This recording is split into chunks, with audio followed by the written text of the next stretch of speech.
As the Ministry of Social Transformation moves towards the development of the National Social Protection Policy, the World Bank is providing assistance to the process.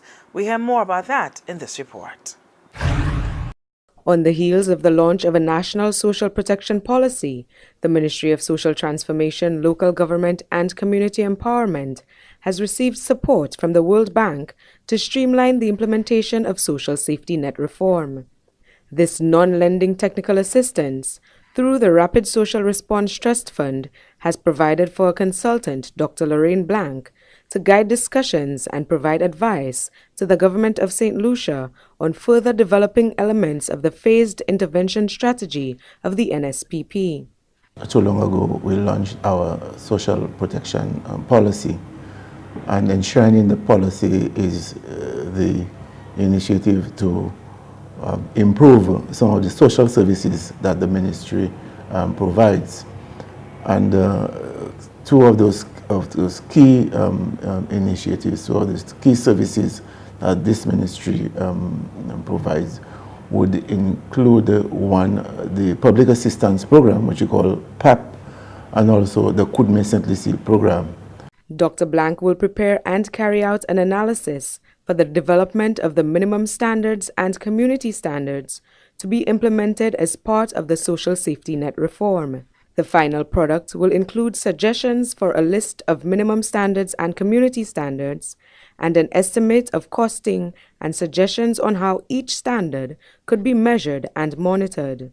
A critical part of the non-lending technical assistance is to work with the government to analyze the operational elements of the public assistance program in order to reform and improve the PAP. The ministry's mandate is really to empower people. So whatever we do, that should be factored in.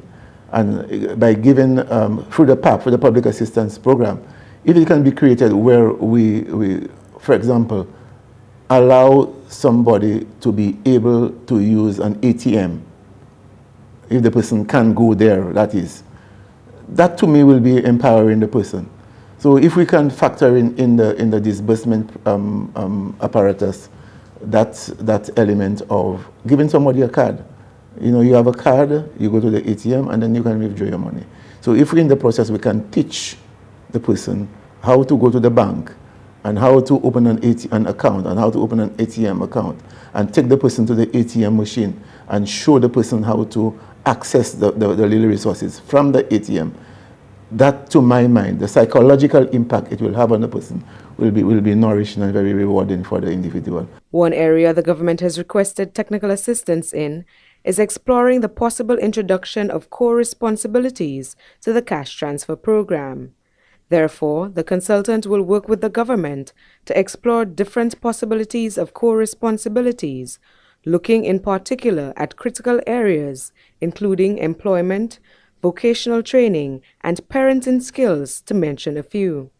Since May 2012, the Ministry of Social Transformation, Local Government and Community Empowerment has pursued a social safety net reform agenda as outlined in the new National Social Protection Policy. This policy encompasses key principles, policy statements, priority areas, and a strategic plan of action. The objective of the NSPP is to provide a clear framework for enhancing equity, efficiency, and transparency in the targeting and delivery of social protection services to reduce poverty and address risks among vulnerable populations in St. Lucia. From the Ministry of Social Transformation, Local Government and Community Empowerment, I am Adara King.